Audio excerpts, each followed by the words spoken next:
daily. Really? Auntie Andina, she watches it. Twilight. The Twilight? Yeah, she loved Twilight. Oh, that's lit. Twilight and 50 Shades of Grey. She watches those. Those are her stories. So people, tell us about your evening. Put it in the comment section. Let us know about your weekend. Did you do anything fun? Did you have any good times?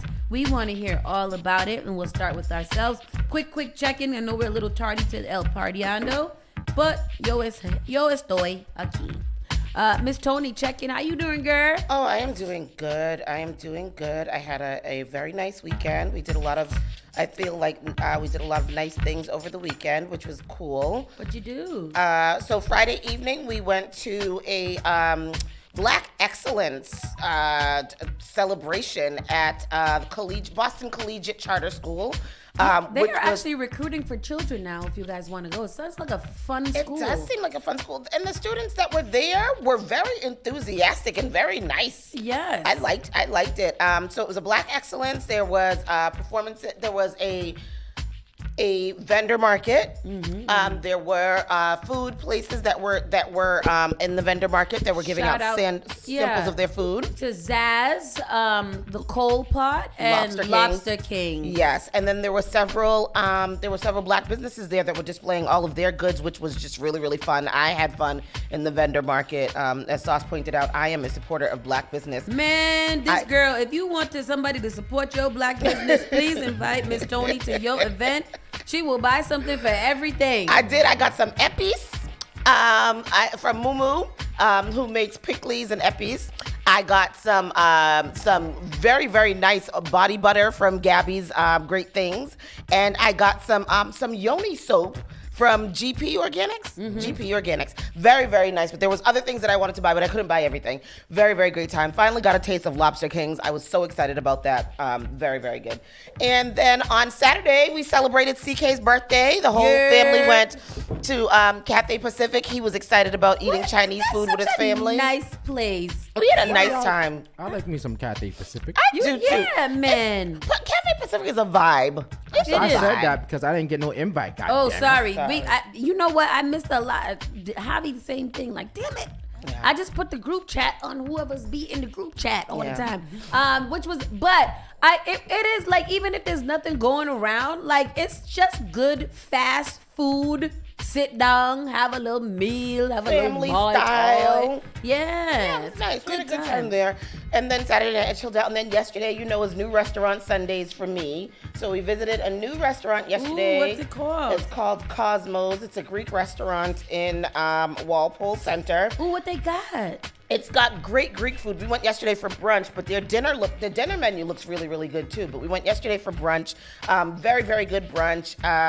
Coach had Did you post your Google review? I know I didn't post my Google review. But I put a story. So we had a nice ribeye steak and eggs breakfast over some nice potatoes, and I had a shakshuka again, which is probably one of my. How was this one? Oh, it's so good. So what is shakshuka again? It's spicy tomato sauce, like a spicy tomato sauce, and they bake the eggs inside of it. So they crack the eggs inside of it, and then they bake it. This one came with lamb meatballs, and then it's covered with feta cheese, and it's a lot of onions and peppers. And then they serve it like a casserole. It's like Armenian, Lebanese type of thing. With pita points. There it is. Oh wow! And it was huge. This one is for two. I literally ate 1/4 of it. It was delicious and not expensive.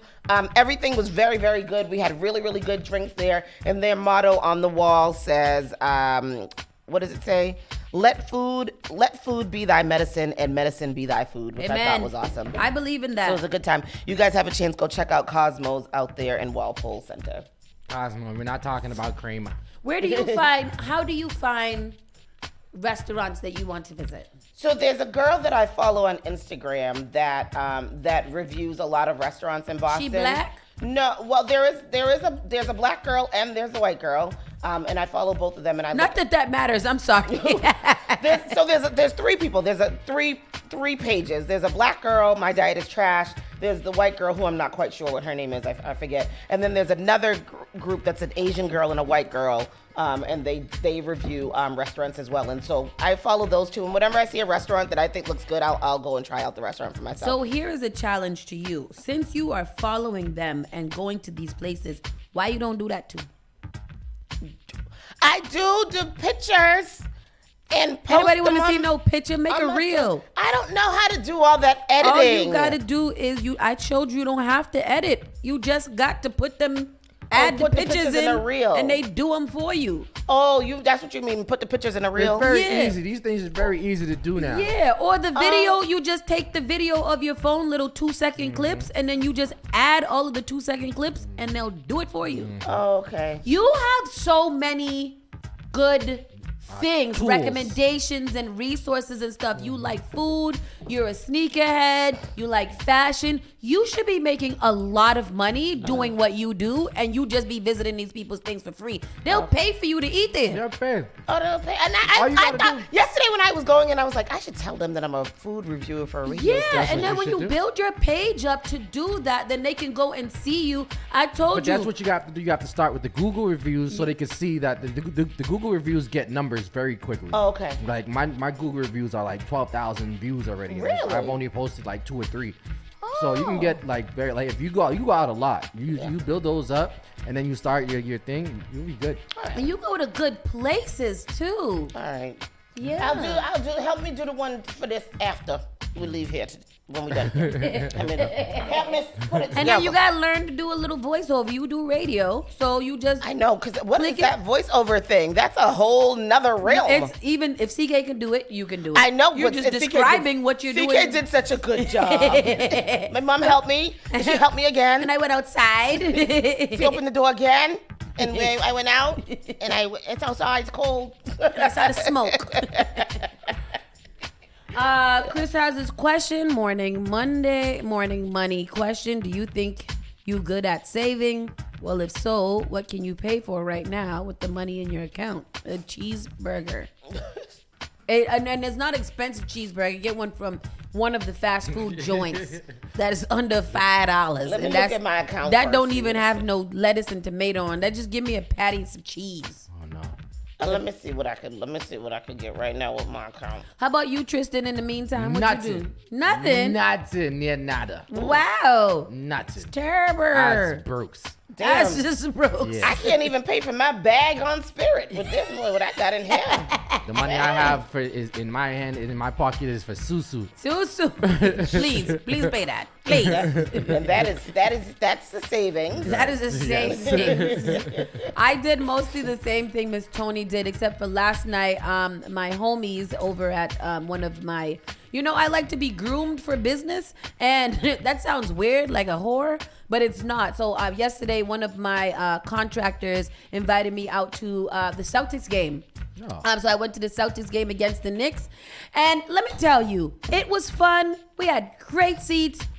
Double overtime, any overtime is not for me. Nah. Because when it's done, I was watching the clock the whole time. Like, okay, it's almost 9:30. We should be wrapping this up. By 10 o'clock, I was ready to go. And they said overtime. And I said, all right, I'll stay for this 5 minutes.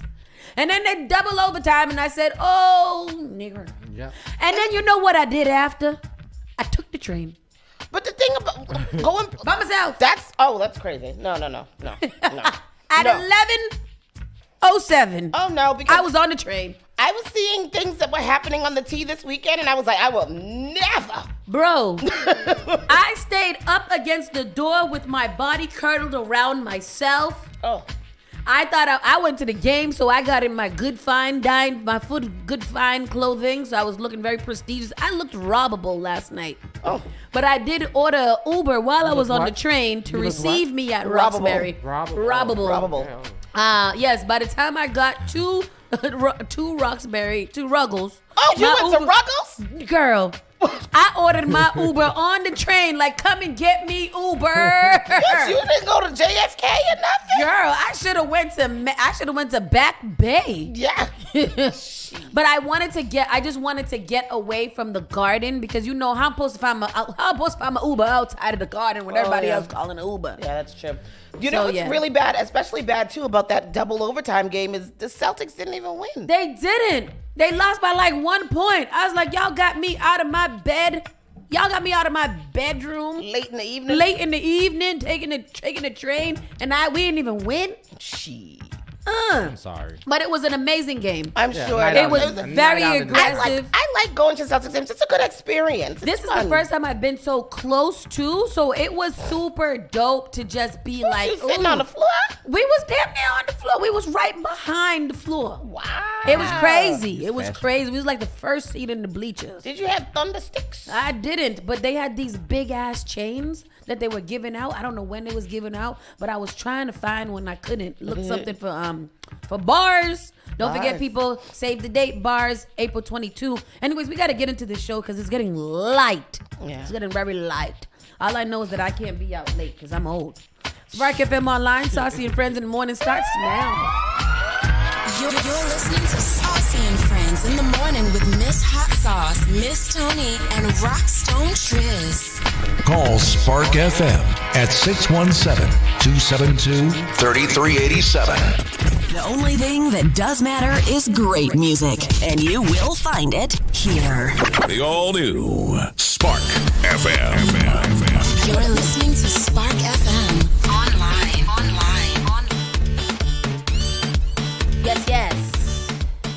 Yes.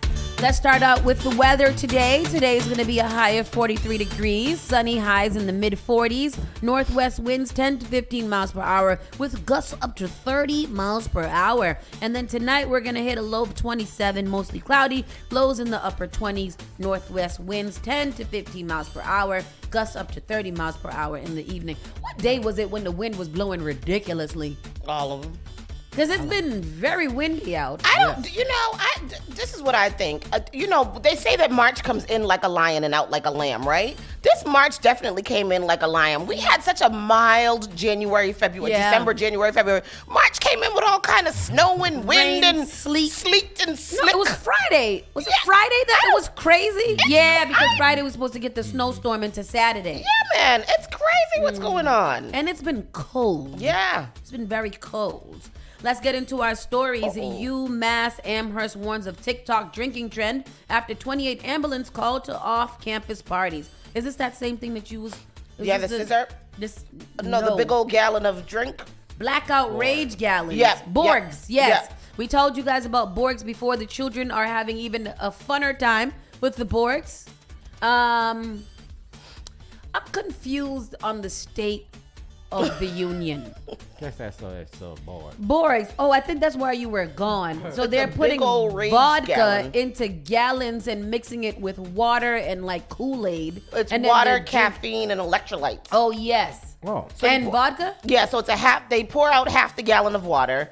They pour in vodka, electrolytes, and caffeine, and then drink the whole thing. And then they're blacking out from it. Jesus. Why would they do that? Does that taste good? Is that fun? Is that fun? To die a little bit? That sounds like a drug. I'm watching the girl on here make it, and I'm confused. Oh, they're showing her making. Why would Why somebody are you make too, something like? like Why are this? you? And then so do we? Wait, let's show the people. We show show them again because that's crazy. They are making it's a gallon of water. What they doing? They pouring out half of the gallon, putting in a little bit of the electrolytes and some caffeine, and then they're mixing it up, and then they're sharing that amongst themselves. No, I think each person drinks their own gallon, son. I can't even drink a gallon of water. So what is this she's pouring into? This is Tito's. This is Tito's buck. Oh, that's a nice little sweater on the Tito's. I have one of those at home. Do you? That is cute. So she's pouring in the Tito's. She says, and then she's taking that looked like the little, the little sweetener from that you put in your water bottles. She squeezes that, make it look like Kool-Aid. What's this? This is salsa. Oh, she's putting White Claw on Oh, hers. ain't White Claw beer? It's Seltzer? Seltzer. And then Seltzer. what's this? A caffeine that Electrolyte she's putting? packet. Oh, electrolyte packet. And then you shake it up. Oh. And you take it to the head. Oh. She said that's really good. She looks like the type that would think it's really good. Mm. They're all doing it. TikTok, So boy. this is what 28 ambulances were summoned to off-campus parties. Students were observed Saturday carrying the jugs with a mixture of alcohol, electrolytes, flavoring, and water dubbed blackout rage gallons or Borgs, and a binge drinking trend gaining traction on TikTok. There were so many calls for ambulance for students' alcohol intoxication that neighboring agencies stepped in to help. The Amherst Fire Department said none of the cases were life-threatening. UMass officials said this is the first time the university observed widespread use of Borgs off-campus parties. In a statement, the university said that the weekend's events will be assessed and steps taken to improve alcohol education. Incoming students already learn about psychological and medical risk of binge drinking. The weekend's festivities are known among the students. What did you do? Are known among the students as the Blarney Blowout, an annual unsanctioned event related to upcoming St. Patrick's Day, local media reported. That's crazy to me. Like what's wrong with you? Monkeys. Like, how do you talk to, Exactly. when you have a child in college, how do you talk to them about these kind of things to the point where they understand that this is not just not fun, this is stupid? Yeah. Dangerous. Like, do you tell, like, hey, little boy, little girl, that's stupid what you're doing? Or is that not gentle parenting? You can't talk to them. No, like you that? have to. These are college students. These aren't little children. These are college students going to be y'all next doctors and lawyers and stuff. Exactly. Sitting there borging. On TikTok, borging. Crazy. No. That's not okay. And 28 ambulances. but not only so there's that story, and then over the weekend, or maybe it was the end of last week, I read a story about how that they're just finding dead bodies all over the city too. Yeah. So these people are on some new drug that is super strong and then it's just killing people, and they're just finding Fentanyl. Yeah, but it's like a high, like a purer fentanyl or something, because they're taking it and then just like immediately dying. So they've been finding these dead bodies all over the city. I know that influence is cool, but like when you see one of your people die from an overdose, what makes you say, I want to try that too? Yeah, exactly. Why is that what you want to do? I too want to do that. Crazy.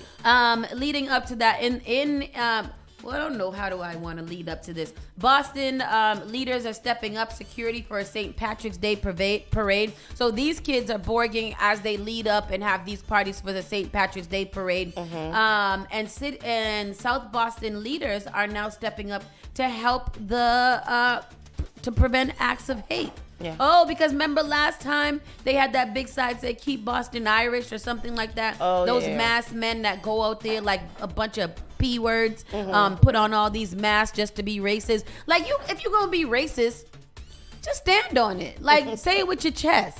Right? Why you got a mask on? Why you covering because they don't want to lose their job and stuff like that. Yeah. South Boston leaders are stepping up security ahead of St. Patrick's Day as elected officials are requesting a meeting with the MBTA to lay out a security plan to prevent acts of hate. This comes after a neo-Nazi group showed up in 2022 event with a sign that read "Keep Boston Irish." Massachusetts State Senator Nick Collins said the group is believed to have used buses and trains to spread their racist messaging and to get to the city. And now they're working with the state to make sure the tea is ready. And while free speech is allowed, the defacing of public property, which happened last year, is not. It's illegal, it's a crime, it's a violation of state law, and we want folks to know that. Leaders are also calling on public to curb excessive drinking for the event, which draws thousands of South Bostons each year. I thought this was going to be more of what they were doing to help. They're just going to talk to the MBTA and say, hey, these people will be coming. We can't do anything about it because it's free speech, but I just want you to know that we're here looking at you. Thank you. Like, I don't understand. What is that article? What are you guys doing? But on to the more teenagers and doing randomness. Where was it? Oh, sorry. Where was it? Oh, because it was a national story, so I moved it. Okay. All right. Yeah, sorry. I thought that was from Boston because it wasn't local. Yeah. No. All right. And then 3 Massachusetts cities are deemed most dangerous in the state. Oh. Which ones? Brookline. We're gonna get sued by the time by the town of Brookline. So let's see. As we have discussed in previous articles, Massachusetts has a fair share of attractions that inspire families to visit our great state, whether it's going to see a Red Sox game at Fenway Park in Boston, bringing the kids to the New England Aquarium, also in Boston, experience a concert at Tanglewood and Lenox, touring the Basketball Hall of Fame in Springfield, and yada. Massachusetts is one of the safest states in America, which you can read about in further articles. Though Massachusetts is one of the safest cities in America, as in the case with many, if not all states, there are some cities in the Bay State that are safer than others.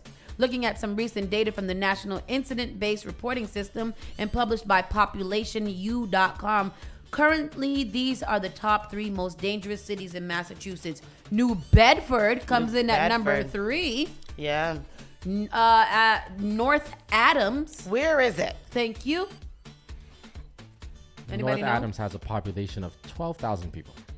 Oh, And they dangerous like that? what is it? The Purge? And Springfield. Springfield. Well, you know, Springfield has long been touted as the ghetto. Is it? Mm-hmm. What Springfield look like?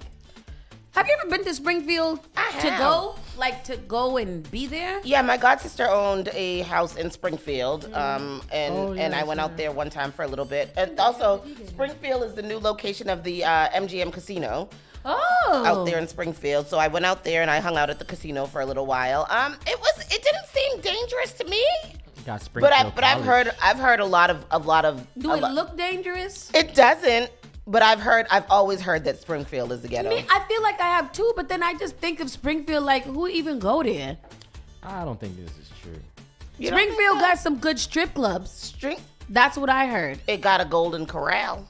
It do, but I know that a couple of my friends used to frequent Springfield to go to the strip club It's up far there. too. What much is it? An hour and a half. An hour and a half? Yeah, when you go to Springfield, you're halfway to New York. Really? Yeah, Springfield is closer to Connecticut than it is to Do they got any parties up Boston. there? They do. They got some do. clubs out there. Actually, Springfield has a pretty dope dance hall scene too. Really? Really? Did back in the day.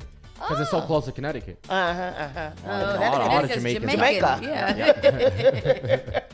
Yeah. So stay away from those places they would probably deem the greater Boston inner as dangerous too. Mattapan. But and North things Adams? Is the black people there? Where is North Adams? Somewhere up north, I'm assuming. Close to If you don't get me one of these Berkshire. Rebel Media t-shirts, Berkshire County. I know, because I feel like he got mad different me colors. too. Now we want a color. We want a color. We don't care about the way, just a color. Thank you. $30. Why do you know where North Adams is, Janet? Who that? Essential? What Janet say? North Adams is 45 minutes from Albany. That don't help us. I know. Janet? Albany's pretty ghetto too, though, I heard. Yeah. Yeah. Pretty ghetto. Albany, what's that? Albany and Buffalo? Is that where Camporee used to be? In Albany? Where did we used to go from there? Victory Lake? Yeah, isn't that in upstate New York? Where was that? In the Yeah. Catskills. Yeah. The Catskills. Oh wow, that sounds fancy. I don't want to go there. That's what it is. Catskills. I want to go there. Let's see what else we got here as we round it out. Did I close it? Oh, I got it. Let's see. Oh, member. Here we go. Your boy. My boys. Members of midget crime gang suspected of 55 break-ins. Can you please post the picture of the small gang of people? I didn't want to laugh at this story, but Yo, what is this? The third one's not a midget, right? He's definitely one too. He's probably one of the tallest of it. Oh, tall. Boston, Mass. 3 members of the so-called Irish mob midgets, a Boston-based criminal organization composed of people of short stature, have been arrested this morning, reports in the Boston Chronicle.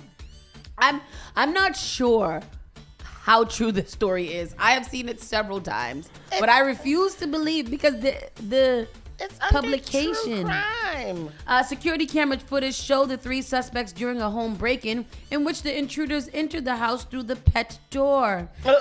Authorities also believe the crime organization could be behind 55 other similar break-ins in the region. They found a criminal used to their small-sized bodies and used them to break in through chimneys, pet doors, and small open windows. Although the Irish mob midgets officially describe themselves as a non-profit motorcycle enthusiast group for small people of the Boston area, several high-profile members of the organization have been arrested in the past on charges of drug trafficking, arson, and aggravated assault. So, yeah. Snopes said it's fake. Okay, but It's I fake. thought I looked at Snopes too, and they said that there was a small gang somewhere. There is a small gang somewhere. Yeah. Members of midget. Yeah, this website looks fake. It does, but I think the story is absolutely wonderful. Me too. I think it's wonderful. Well, then, okay, so on to the next story, which is the guy that broke into the Boston police are looking for this guy that broke into the McDonald's on Warren Street. He came through the drive-through window. You know, that's an effective way to get things. Yeah. done. So they were Because- closed. Yeah. He came through the drive-through window, beat up one of the people, Oh. stole the bags for people who pick up from DoorDash and shit, Oh. and then left. And Where so is they're that? looking for him. It's right next to. It's the next one. You posted it in there. BPD community alert. The Boston Police Department seeks the public's help to okay. identify suspect one in connection to recent commercial. break-in. Uh-huh. So that's crazy. So, Yeah. So that's not too far from the midgets going through the no, pet doors. It's this, and he's got an actual picture because he did it. Yeah. He's guilty. In my head, I'm picturing the scene from "I'm Gonna Get You, Sucker" What happened in that? with the big hat, the big hat club, with all the midgets inside the big hat. Oh, damn. All the midgets is that big. BPD community alert at about 12:45 a.m. on Saturday, March 4th. Officers assigned to District B12 in Roxbury responded to the McDonald's restaurant located at 301 Warren Street in Roxbury. On arrival, officers met with the manager of the business, who stated that the unidentified suspect, shown in the image above, had gained entry to the building after hours, possibly through the drive-through window. Once inside, the suspect was confrontational with staff members, pushing one of them while demanding cash. The suspect fled the area on foot after taking several bags of food that had been set aside for delivery drivers. Did he take any money? No. So that's a problem because this man is actually breaking in because he's hungry. Yeah. He actually wanted the food. Yeah. He didn't want anything else. He wanted the food. And that's a problem in America, is that when you don't give people free food that need it, they will break in and get food. Which is crazy. I would expect this to be more so closer to Mass Ave. But don't a lot of the businesses, didn't we, like they just passed a law where businesses had to donate the food to places. So a lot of these businesses, they just throw all this stuff out. They do. He could have just waited a little bit longer instead of now being looked after by the For police. stealing McDonald's. Right, for stealing McDonald's. Something If you tells had me, waited a little bit longer, you would have gotten whatever they threw If out. they gave it to you, because you know some of these MFs be mad ignorant. That's true. I have a feeling drugs got something to do with this. I always have a feeling, ever since you always say it's the drugs, I believe that everything that happens is because of drugs. I told y'all I was in that McDonald's one time, and Shaky came in and told us, "This little stick up, give me all your cheeseburgers and fries." But he was like that, Yo. and then he started laughing. He was like, But did he want him for real? "No, he didn't want him for real. He was just in here messing with him." Rest in peace to Shaky. But I do feel like crimes like this, anybody stealing from like Yeah. a grocery store, stealing food, or from a fast food place, I do believe that speaks to a bigger problem of we're not doing enough to help the actual homeless people eat. And he probably went to the. I don't think they're doing enough to help themselves, honestly, because there's enough programs out there that the city has and that private organizations have. From what I've heard, a lot of these times they are very oh, here's a program, but there's no follow-up. There's nothing else to keep you in there. You can go down to Shirley's food. I mean, I guess it's easier said than done. If you're on drugs, the first thing I'm thinking about is not going to Shirley's food place to get. I'm looking for drugs And then- fast food. And fast food. Yeah. I'm not looking for help.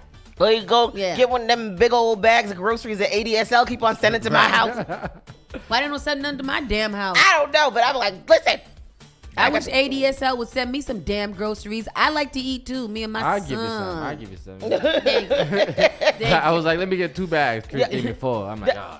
When do they give them out? I don't know, just randomly.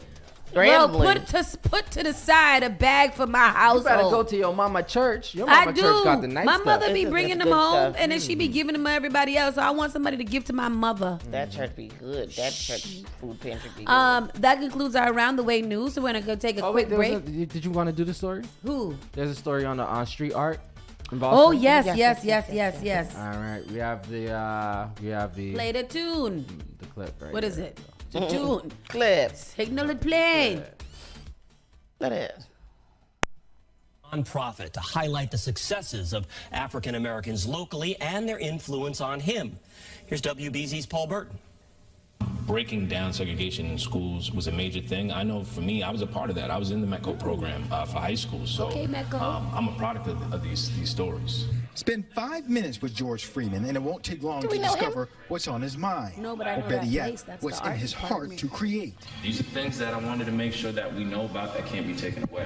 The 36-year-old Dorchester native is an artist who has a passion about Black American history, from hip-hop to civil rights. Get these stories that typically don't get told, not only just a Black story, but a Black Boston story. He calls it Street to Canvas. I think it's his cool. current collection entitled Stamps, The Story of Us, is on display at the Muse on Blue Hill Ave. Us is actually a play on words. It's U.S., so us as Black people, our journey coming to America.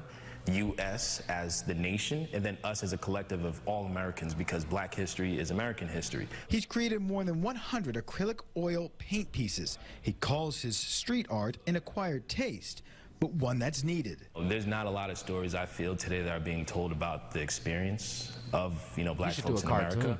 And I feel like it needs to be told more, because if we don't tell these stories, how are we going to move forward as a generation or as people in general? He recently featured 5 Black influential people in Boston that impacted his life. It included Bill Russell, Malcolm X, Marcus Garvey, MLK, and Nelson Mandela. Those are mad I cute. grew up in that age when Mandela came down to Madison Park. That was huge. People still talk about it to this day. Each one of his pieces goes for $1,000, and for every sale, a portion of his proceeds he donates to Boston nonprofits. It makes me feel incredible. I mean, I was a kid from very humble beginnings. The joke is we had to save up to be poor. So it's like, having the ability to give, $500, $600, $700, $800 to a program goes a long way.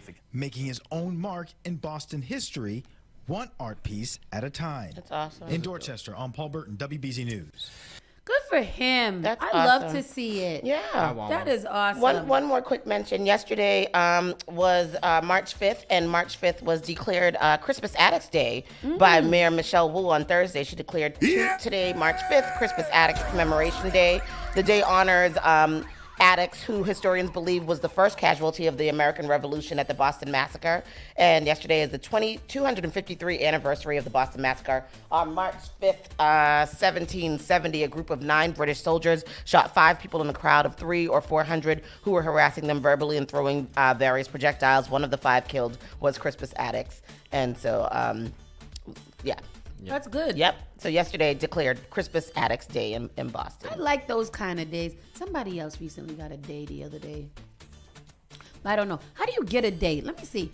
How do you get a day in the city? You got a day. Do you? No, you don't gotta die. Damn. We're gonna go to a quick commercial break and we'll be right back in a few moments. Keep it locked right here. Spark FM Online, #1 for urban and Caribbean musica.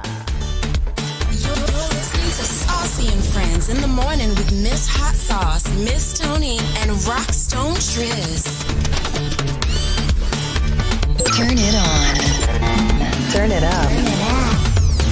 This is SparkFMOnline.com. JP Morgan Chase is making a global commitment to break down barriers to drive inclusive economic growth all over the world. We believe there is a pressing need to help more people move up the economic ladder. That is why we are investing in communities and people to create an economy that works for all, because no community should be left behind. Right here in Boston, we're focusing that work in Dorchester, Roxbury, and Mattapan, among other neighborhoods, on improving financial health. These efforts aim to address the key drivers of the racial wealth divide head on. We're here to empower individuals, families, and small businesses by connecting them to the tools that build generational wealth and a long-lasting legacy. Chase is investing in Boston. Chase is investing in you. Visit us at the Mattapan branch at 1617 Blue Hill Avenue, where the team is waiting to help.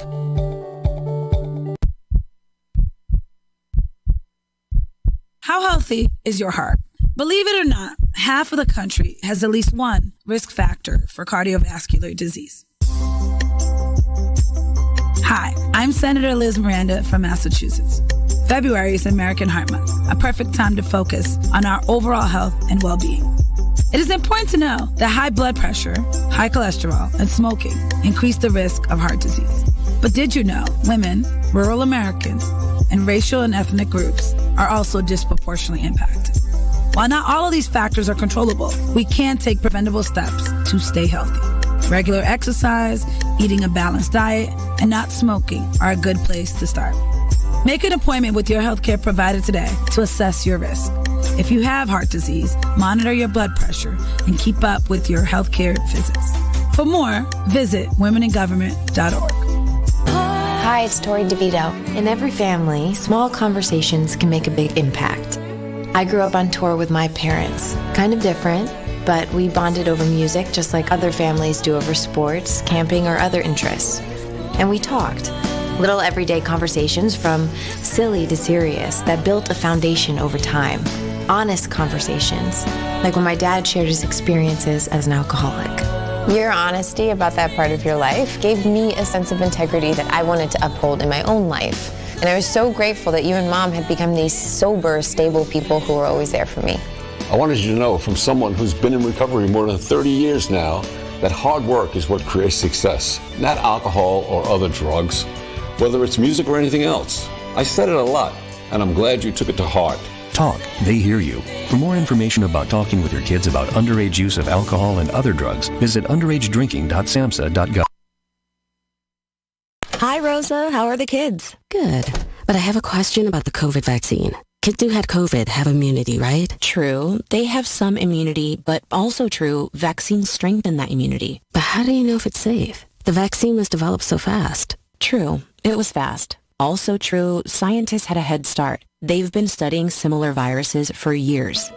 Have questions about kids and the COVID vaccine? Know the facts. Find the truth. Visit boston.gov/COVIDvac.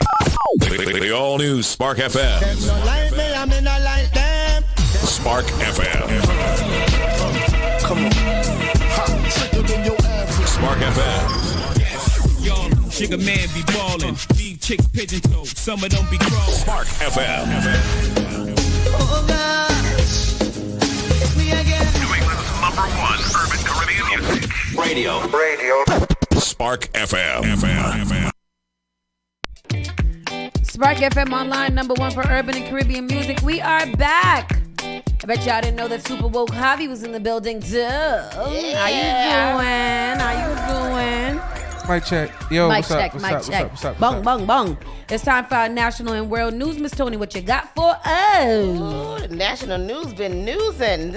So this is a story that Sauce alluded to earlier. 2 dead, 6 injured in a shooting at a house party packed with more than 100 teenagers. That's why my child can't go to no parties. Not at all. Without his mama there, and I like young parties because I have a good time. They play nice music. I will accompany him. Be parked up outside for the whole 2 hours that he's in that party? Yo, listen, I have a kid coming. My kid ain't leaving my house. Where y'all think this was before we get into the story? New York or Florida?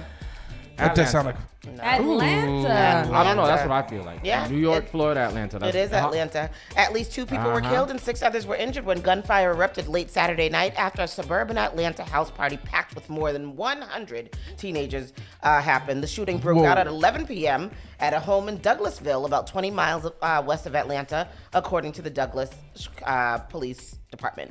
We know that there was a house party where well over 100 teenagers were attending. A confrontation occurred that resulted in 2 deaths and 6 injured from gunshots, the sheriff's office said in a statement. No arrests were immediately announced, and a motive remains under investigation. Sheriff's investigators are asking anyone with information about the episode to contact them. The names of the 2 people killed were not immediately released, but parents of teenagers who attended the party wrote on Facebook that the deceased victims were also teenagers. My child is traumatized. Her friends are traumatized. I am traumatized. A parent of one of the party goers wrote on Facebook, "Why you let your child go?" Your child is not she yelled at us. I mean, they probably are. How is this little girl was at the party? Wait, when they say children, they mean that age? Hold on. Yeah, what age? Very shaken. Oh, wow. Ariel Gardner says her mom and 2 young children were right next door. Suddenly, gunshots. My kids was on the floor. They were scared. We were scared because she yelled at us and she was like, "Get down, get down."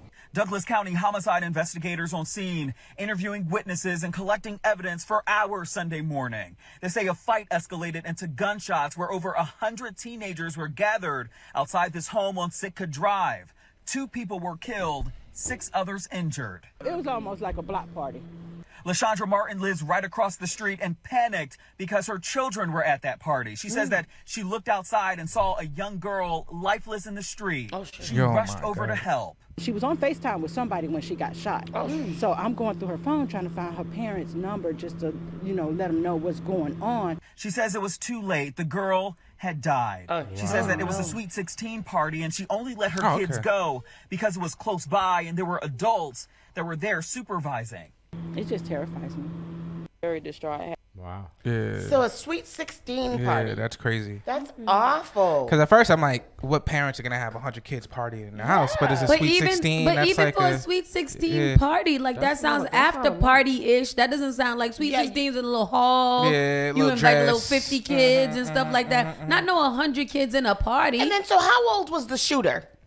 That's what I'm saying. I hope he was around 16. The lady said that there was I'm hoping it's not no adults that pulled out because they had beef or something like that. Right. That's crazy. Yeah, that's awful. Sad to hear it. Especially in places like Atlanta, it's so easy. Like, I would be afraid to have my children or people I care about anywhere in a place where it's that easy to get guns. Right? Like literally, you don't. What is it in Atlanta? You don't even have to have a license or something like that. I think you don't have to have a license to carry, or you can just pick up anything you want, or you don't have to conceal it or something like that. I don't know. You can do whatever you want in Atlanta. Atlanta's the Florida of the South. And we know how easy it is for some people to get guns here. Yeah. So just imagine these kids out here. That's all. I don't know, man. I blame the music. Listen, it's the drill music. Triz been trying to tell us. He been trying to tell us. All right, a Pennsylvania woman who disappeared in 1992 is found alive in Puerto Rico. She wanted to go to have some years of solace, like Triz is trying to leave us to go to Trinidad. So Pennsylvania woman, this is since 1992, is found alive in Puerto Rico. The Pennsylvania street preacher who mysteriously disappeared more than 3 decades ago was found alive in a nursing home in Puerto Rico. Oh. I don't believe it. It was total shock. We really thought she was dead all these years, said her sister. Mind your business. Right, leave her alone. Yeah. No, but you know what? If you're gonna diss a damn pair, you better send a small note that says, "I am safe. Don't look for me," or something like that. You can't just have your family out here thinking that something bad happened to you, disappeared. They ain't never had no closure. They ain't sending their rosaries around you every night. Got the candle open in the door just in case you come back. No. This is why I can't stand y'all keep in touch everyday type people. All right, cause she old. This is before cell phones. This is before Facebook. Like, people didn't talk to each other back then. Like, people weren't getting good morning texts every morning because there was no text. text. But that's even easier for you to just leave me a note and said, I need some peace. I'm leaving this piece. She probably did, but mail was slow back then. They probably just got that joint. She could have beeped somebody 911. She could have sent a smoke signal. Or something. But seriously, I've been watching 1923, which is like the prequel to Yellowstone. Yeah. And the lady was like sending letters to her son all the time who was like in the army overseas. It would take like a year for the letter to get there. But that is in 1923. Not 1992. Y'all Pisces or whatever horoscope be stressing this. In 1992, wasn't there dial-up AOL? Yeah, but it took. Wait, 1992? 92? Nah. 92 didn't have that. Didn't I have my MySpace? You had to see through pages. I definitely had. No, I didn't. When did the because I didn't graduate high school. Now the internet was here. The internet was here, but we didn't have it. Yeah, so she could have definitely sent an email. I mean, she could have wrote a letter. So she vanished suddenly from the streets of Pittsburgh in 1992. She was 52, so she would do better. Fun fact. She was 52 in 92? Yeah. How old is she? She's in a nursing home now. Is she like... After she ran away? She was 52 in the 1900s? Yes. Don't call it the 1990s. In the 1990s. Have y'all seen the movie The Strays? That's on Netflix? No, that sounds scary. It's not scary. Y'all keep saying that. God damn it. That was not scary. Because I looked at the description of Cabin in the Woods, and that sounds scary. You said it's not scary. Goodness. I'm not watching it's that. Not I don't want to watch anything that's called The Cabin in the Woods in the first place. It's not scary. It's entertaining. And they got the cabin is floating in the air. It's talking about the cabin in the woods. He like, it's not scary. Tell them why. They always say it's scary. It makes fun of scary. You know when you watch a scary movie and you know what's gonna happen, you be like, yo, that person's gonna go in that closet. It kind of like pokes fun at those moments. Oh, okay. Then I might watch it. Yeah. Like, there's scary moments, but it's kind of like because I watched We Have a Ghost. That was pretty good. I like that that was little a cute movie. If you could watch We Have a Ghost, you could watch them other movies I'm talking about. Fun fact: January 1st, 1983 is considered the official birthday of the internet. Look at that. Yeah, Al Gore invented it. Mm-hmm. So that's he says. true. Al Gore's internet. Yeah. So she stumped her husband, her siblings, and her law enforcement, which eventually declared her dead. She just disappeared. She was sick of that shit. Yeah, she didn't want to be here no more. She eventually checked into an adult care center in 1999. At first, telling workers she'd come to Puerto Rico on a cruise ship from Europe. Rosstown. She made up a whole story. Yeah, she was pretty. That picture was her. She found Juan out in Old San Juan. She found the Juan. You seen Juan? Found the Juan. She liked to taste of that flang. But as she began to suffer from dementia, she let some details of her life slip to a social worker who got in touch with an Interpol officer. The officer contacted the police department, and the missing gal's identity was later confirmed through a DNA sample. After months, police notified her husband, Bob, that his long-lost wife had been found nearly 2,000 miles away. Bob was like this, mother. Because he already had a new girlfriend and everything. She said, I came home one night and she's just gone and nobody knows where she's at, Bob said during a police conference on Thursday. It's been going on almost 31 years and it's been bad. It cost me a lot of money. I even put advertisements in the paper in Puerto Rico looking for her. He said Smith, who is now 83, had struggled with mental health problems when she disappeared and had been talked about going to Puerto Rico where it was warm. So you knew where she was. Exactly. He said she was a local street preacher nicknamed Patty and known as the Sparrow, who often hung around the city outside. Look at her. Oh, so what now? What happens now? Nothing. She good. She won. She won life. I think she's gonna stay in Puerto Rico. Yeah, she'll stay in Puerto Rico. She's Puerto Rican now. Life. Yeah. Yeah, her sister said she's gonna go down there to visit. The husband said he hopes he can get down there to visit her. They ain't bringing her back. That means she alright. Bye. Good for her. Yeah. Wow. I would like to drop my life like that. That's nice. That's why I said the movie The Strays is kind of what happened That happened in what's the movie now that we're watching? Poker Face. Do you watch Poker Face? I don't even know what that is other than the Lady Gaga song. You have to watch Poker Face on Peacock. It's really, really good. Is it dirty? It's a movie. No, it's not dirty. It's called Poker Face. Oh, good night. What? ExxonMobil sued as 5 nooses displayed at a Louisiana facility. Why did ExxonMobil display 5 nooses at their facility? It says that ExxonMobil Corp violated federal law for failing to taking sufficient. I don't know where I got infringement from. It doesn't say infringement anywhere. Failing to take sufficient action as 5 hangman's nooses were displayed at its facility in Baton Rouge. Whoa, what? Yeah. According to the government, in January 2020, a black employee found a hangman's noose at his worksite at the Baton Rouge complex run by ExxonMobil and reported it. At the time, the company knew of 3 other nooses that had been found at the complex, but it failed to investigate all the complaints and take action to prevent such harassment. Was the 5th noose. Then in December of 2020, a 5th noose was found at the complex, which includes a chemical plant and nearby refinery. ExxonMobil's lack of action created a racially hostile work environment. Cancel Exxon. Yeah, I ain't going to that gas station no more. Sure ain't. Yeah, their gas is expensive anyways. Exactly. It is It's probably expensive. right off the highway. Actually, the And one they're over here in racist. Hyde Park down there by the I wonder Reedville if is that kind of is. cheap. I wonder if that's the one that the woman had to sue the gas people because they wouldn't serve her. And she sued for remember like that? $1 million and And something got it. like, yep. Yeah. Mhm, It says that a noose is a long-standing symbol of violence and associated with the lynching of African Americans. Such symbols are inherently threatening and significantly alter the workplace environment for Black Americans. And I feel offended. Yeah. The symbols of hate are unacceptable, offensive, and in violation of our corporate policies. We have a zero tolerance policy of any form of harassment or discrimination in the workplace by or towards employees, contractors, suppliers, or customers. Exxon, So that's why y'all didn't do clearly nothing about a it? lie. With no tolerance mean that y'all would have addressed it. And the article clearly say y'all didn't address nothing. Right. So you do have a very high tolerance of racism. Yep. Where you buy rope? Good question. Home Depot. Home Depot? So these guys just went to Home Depot, bought some rope. Yeah. Had a little arts and crafts session, made a bunch of nooses. Yeah. Just to bother the one black dude at work. Well, it says in 2021, Okay. 8 nooses were found at an Amazon warehouse construction site in Connecticut. Amazon had briefly closed the site after the 7th one appeared. Well, look at that. People just making nooses.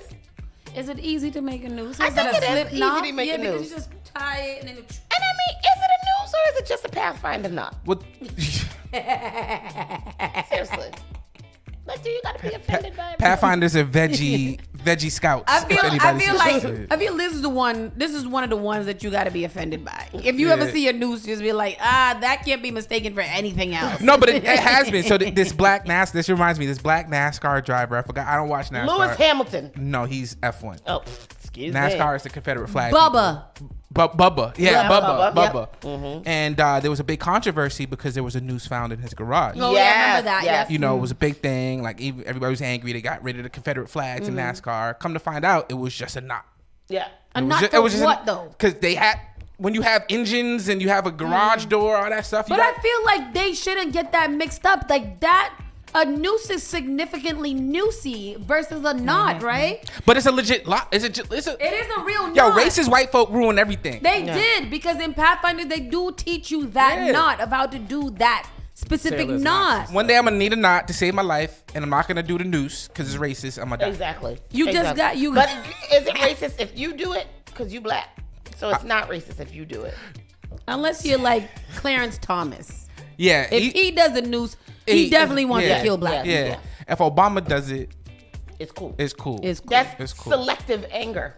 Yo. All right. Did y'all talk about that? No, not yet. No, we didn't. We're getting Talk about entertainment. Victoria's Secret fashion show is coming back after For what? Nobody even looks like a Victoria's Secret. Are they coming back with real life people? You know they doing that. You know they doing they the plus side. adopted the brand adopted more inclusive image, a more inclusive image. That they need to not do it. Rihanna's got that on lock. Yeah, you don't need to do it. Can I still say plus size? Is that like Yes, thing I can that's say? very politically correct. Okay, yeah. And honestly, that's my preference. Yeah. I might be more interested in it now, to be honest with you. It says we're going to continue to lean into the marketing spend to invest in the business, both at a top of funnel and also to support the new version of our fashion show, which is to come later this year. I didn't see him say nothing about there's gonna be fat girls on here. No, this is a square figured girl right here. Who? This one in the purple. She looks like she's in a mermaid outfitine. Oh, I can't. She's kind of. Yo, shout out to Rihanna because that pic looks very Fenty-ish. This right? Yeah. I can't see nothing. My computer's.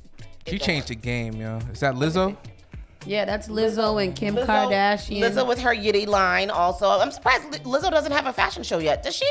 I think it's too new. Oh. It's too new. It's still a baby business. Yitty for your titties. And that's literally the email that I got the other day. Yitty for your titties? Yitty for your titties. I like it. Yeah. Because I need Listen, I bought 3 bras from Primark the other day because I was like, ooh, I need bras. I need bras. I need bras.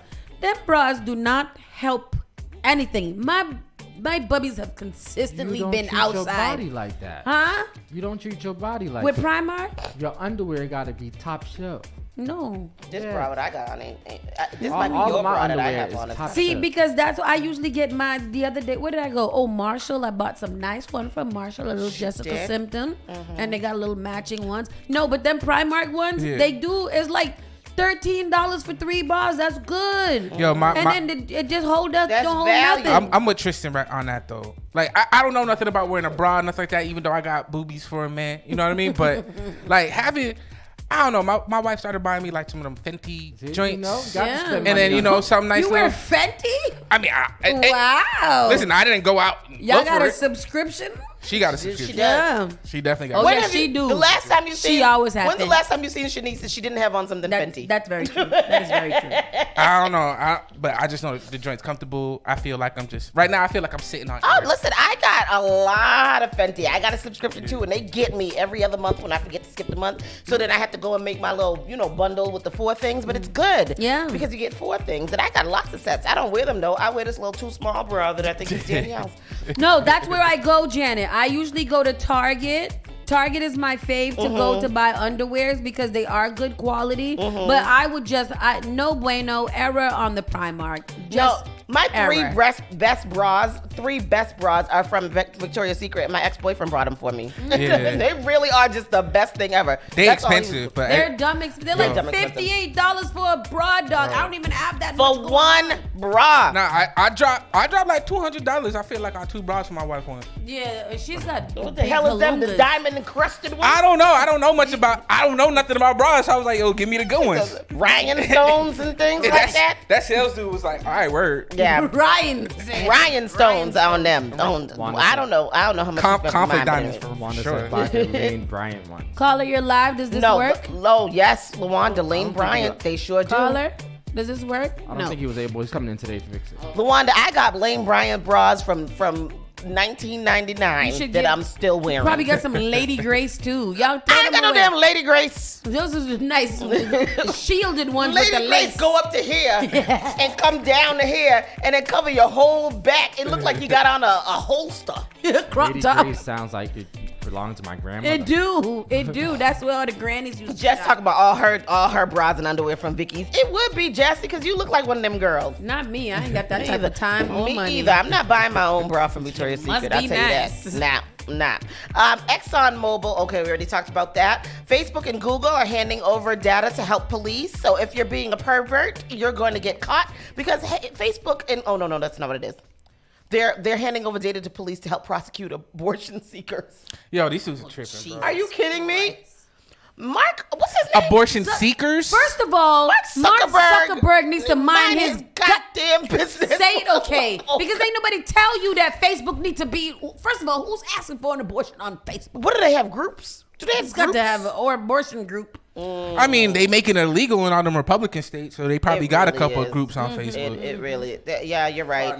You know? And then be careful. Don't look for your abortions on Facebook. And how did it happen again? Furious Ohioans. Yo, before you move on to also like if you have like the period trackers on your phones, stuff like that collects data about your cycle, and they're saying that that's a way for them to find out, say, if you're pregnant or something, and you might not be pregnant. Months later, that's another way of them. They gonna come for me then looking for because people I that always might have forget to abortions. log mine. See, you know what? Before you get into this is the thing that I don't understand. Make it illegal. I'm not saying that I support that, but if that's what y'all gonna do, make it illegal that they can't get it. But if they go and find it somewhere else that's not in your state, you should leave people alone because they're not doing it where it's illegal. They're doing it where it's not illegal. So you should leave them alone. Why are you going to prosecute me after I decide to do something for my body? Right. Because they want to make it illegal.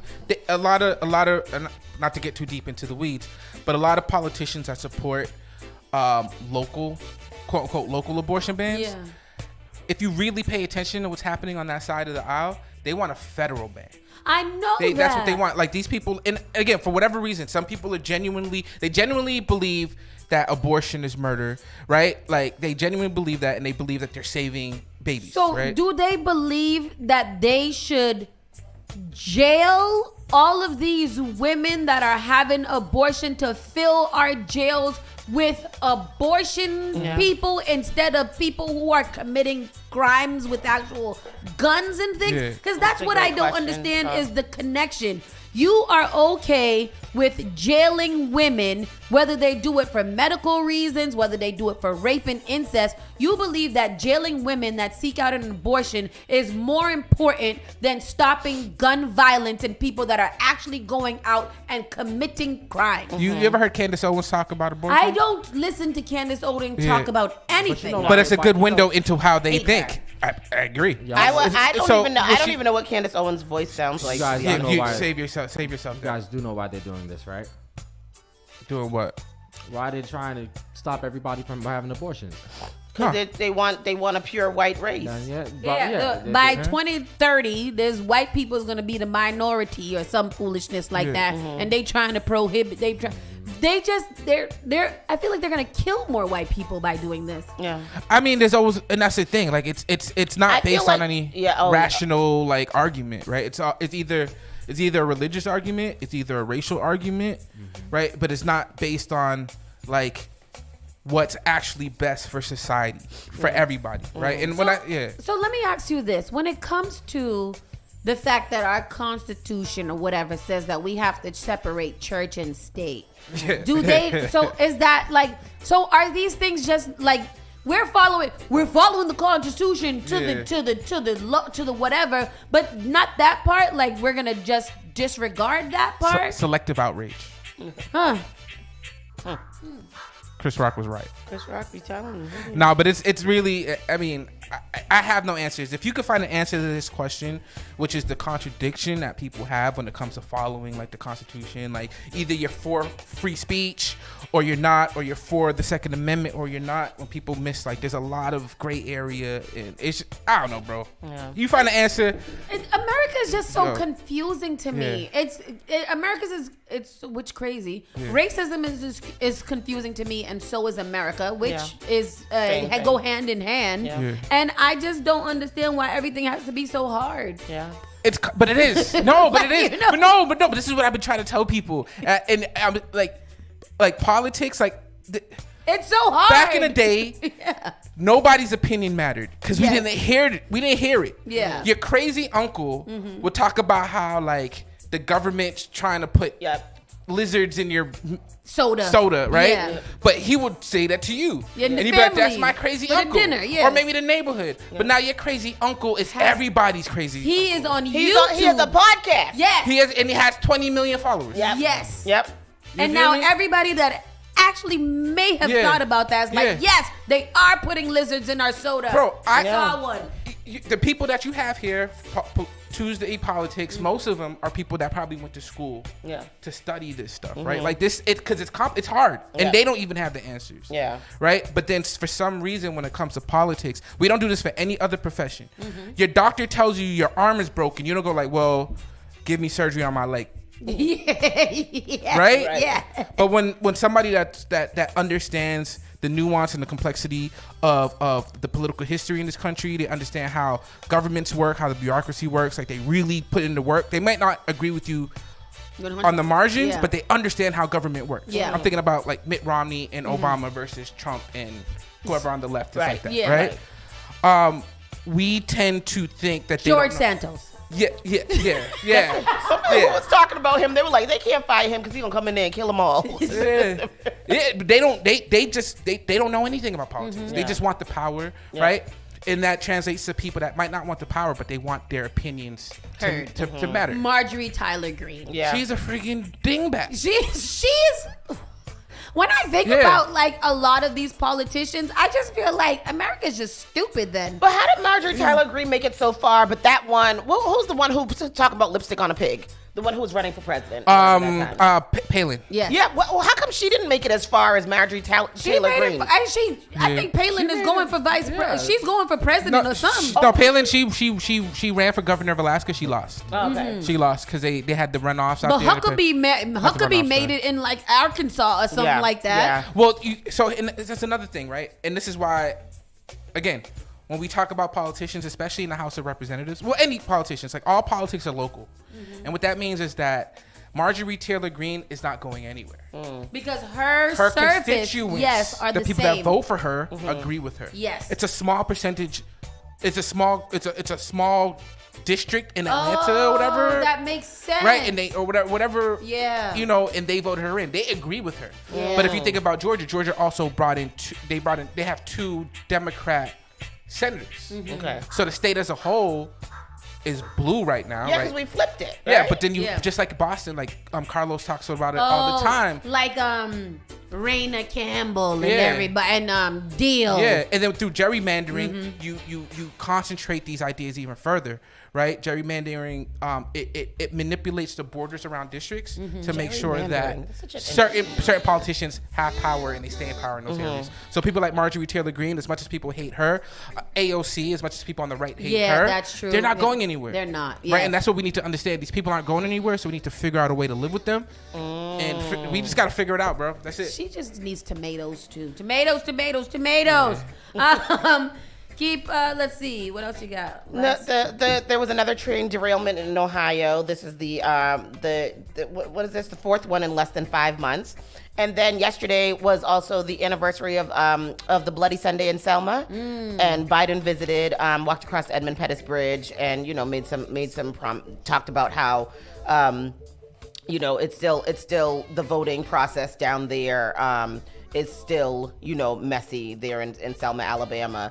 And of course, Edmund Pettus Bridge is the famous thing that happened. John Lewis was a part of that, and he had gotten all beat up or whatever, so that's why it was called Bloody Sunday. Selma just sounds like it is. Yeah.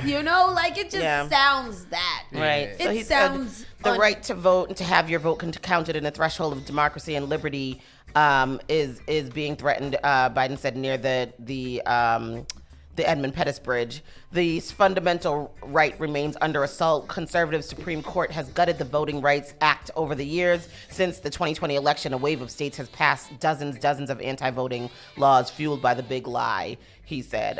So he spoke out about that yesterday, which was good that he visited there. And that was nice. There was a large crowd gathered to see him there yesterday. And it was the 58th anniversary of Bloody Sunday. Jeez. That's terrible. Crazy. Anything that's called Bloody Sunday just sounds horrible. It was awful. I walked across that bridge. It was You did? Yeah. When I did Project Hip Hop. Oh, nice. College tour. No, well, it was a Highways into the Past History Organizing and Power. So it was a black, it was a civil rights tour. Civil rights. And they walked. Like, that was a long walk that they did. And then they ended up just getting beat up after that, which is crazy. They met with the dogs and all of that and got beat up and messed up. So that was that. And that is our national news. Yes. We are going to take a quick commercial break. We'll be right back in a few moments, and we got a lot to talk about. Did you guys see the Chris Brown special? Well, we will get into it with Chris Rock.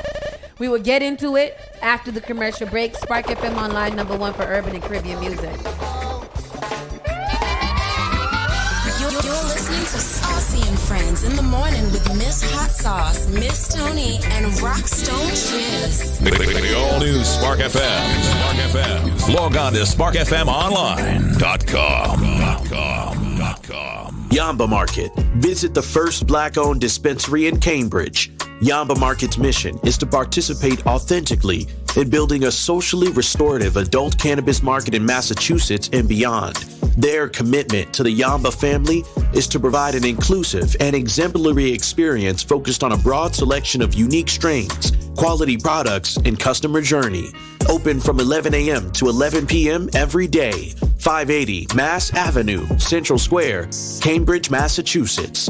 Registration at yambamarket.com. Finally Home is a must-read, step-by-step guide that will equip any first-time homebuyer with the knowledge they need to confidently make informed decisions. This book provides answers in simple and clear terms to most, if not all, of the questions you may have about credit, homeownership, and generational wealth. Finally Home equips the reader with the confidence to be engaged with the home buying process without feeling vulnerable or exploited. Tailor-made real estate easy is not just a catchy hashtag. It is real estate agent and radio personality Taylor Andre's goal. A goal to simplify one of the most challenging processes you will go through as an adult. A goal to educate you properly on credit and teach you the strategies to finding the home of your dream. It is not just a good book or an easy read. It is the secret to a seamless home buying experience.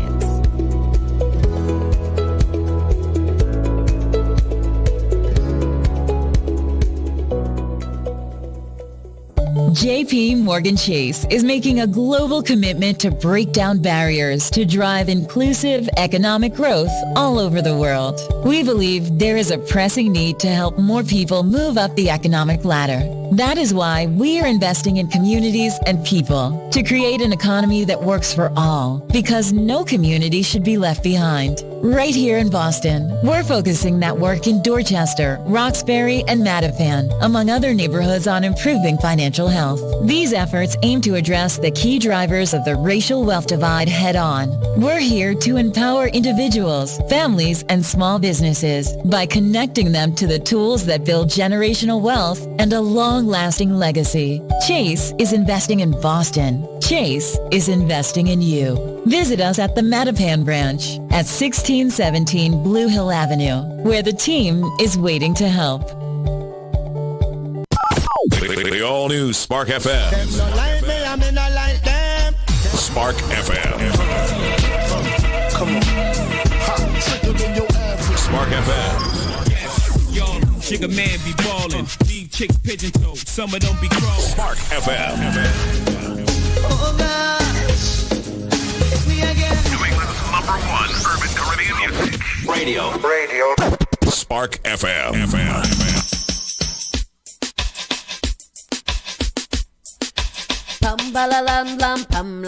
Spark FM Online, Spark FM Online, Saucy and Friends, #1 for urban and Caribbean music. We are back, and it's time for us to get into our news. Ah, la la la la. La la la la. Let's go. Rolling Loud 2023 surprises, lots of mishaps too, with Bieber, Nicki, and Travis, young fella. Huh? He's still out here doing the most concerts. I thought he was. Didn't he kill a bunch of people? Oh, Father, Javi, that is what's that called? Bad. What's that legal thing? Allegedly. You gotta say allegedly. Sorry, lawyers. Rolling Loud got off to somewhat choppy start this weekend with stop-and-go performances by some of big-time talents, including Travis Scott, who had his set end early. The rapper was the headlining artist Saturday for the LA Music Fest, and while everything seemed to be going smoothly through performance, the dude's background tune started to fade as he was in the middle of running through his hit song, Goosebumps. When everything just stopped and Travis came on the mic soon afterwards to say that they were making him cut things off early, no further explanation was offered. There's rumblings that Travis was late for his gig, which may explain the strict time limit, but on its face, it feels like the Rolling Loud promoters might have not wanted things to get too crazy, a la Astro World. It's hard to say the RL crowd didn't look to be in danger. Anyways, that's far from the only technical issues that went down. Another huge star, Nicki Minaj, also had to deal with missing backing tracks and audio, which she actually addressed in the moment as well. Frankly, she was pissed about it, calling out the DJ. It was very harsh. She kept saying, "Kill the DJ," and was firing off death stares as the guy continued to struggle playing the right song behind her. Also awkward, Lil Wayne, her former mentor, was standing right next to her as he'd bought her out as a special guest. Nicki was none too pleased with the screw up, and she seemed to take it personally. In lighter news, maybe Justin Bieber popped up at Rolling Loud, which took a lot of people by surprise. Obviously, the crowd was super pumped when he rolled up next to Don Toliver and helped sing the joint song Private Landing. Thing is, though, this cameo appearance comes on the heels of the Biebs canceling the rest of his world tour. He stayed canceling a tour. He's sick.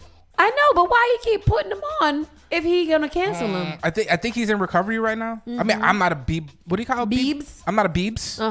But I read an article recently, and it looks like he is recovering, but it's a slow process. But I believe that he should recover and not schedule a tour if you're gonna cancel them. Because people are buying those tickets. Yes, just say I would like to schedule a tour. Yeah. However, I am still in recovery, and when I do feel like I can do a tour, I will do one that I won't cancel.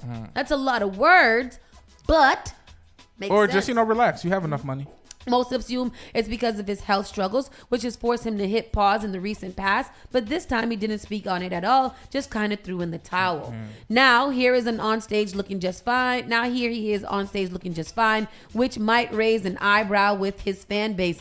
Me too. Yeah. If you're going to cancel my tour that I bought the tickets for, don't pop up at Rolling Loud looking like you're not sick. And those people didn't pay for tickets for Justin Bieber tickets. Exactly. No, I get it. Exactly. Biebs, get it together, buddy. Elsewhere at Rolling Loud, more artists hit the stage, and most everything else appeared to go well. Rappers like Kodak Black, Tyga, Playboy Cardi, Lil Baby, Lil Yachty, 2 Chainz, and lots of others performed. And by most accounts, it was all gravy in Los Angeles. They have one more night to go, and Future's the big dog tonight. Here they go. So is that tonight or that was yesterday? I don't know. I'm looking up ticket prices for Rolling Loud. It's a lot. Young Steven went last year. And he had such a grand time because his homeboy J. Cole was going to be performing. So I'm excited about that. I want to go to Rolling Loud one day. I thought that they start at $262. $262, that's a lot. I mean, it's a lot, but I was expecting more. $262. That's a couple of bras at Victoria's Secret. Let's see. Chris Brown questioned by UK police for alleged involvement in club brawl that sent man to the hospital. They won't leave this man alone, huh? Who's this? Chris Brown. He's just... I just don't feel like he be out here trying to be in trouble, and I do believe that people be targeting him. He be doing too much. No, I believe but that. What is it though? Is it the drugs? I don't think He so. be doing the booger sugar? What does he be doing? I don't know. He be going to his concerts and doing That's his what you think. concerts. If you go back and look at Chris Brown's accusations, he's pretty consistent. It's not 2007. What are his accusations? Because I haven't been following Chris Brown. Like, what's he doing? All right, let's see.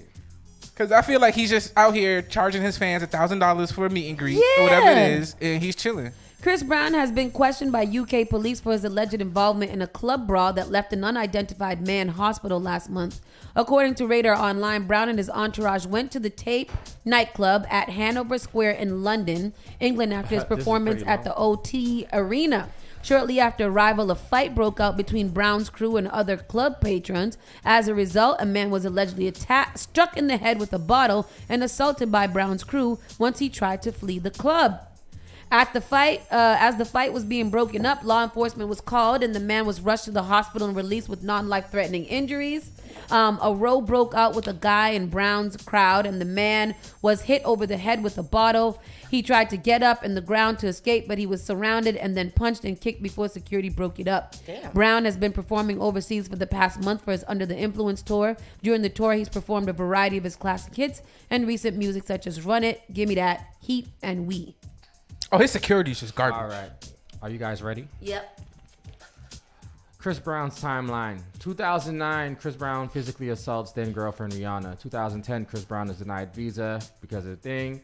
2011, Chris Brown allegedly has a meltdown backstage. Chris Brown is... I mean, that's a meltdown. You can't that's get a him on that. meltdown. You can't get him on that. 2012, Chris Brown involved in a New York... These are just Chris Brown involved in a New York nightclub brawl. September 2012.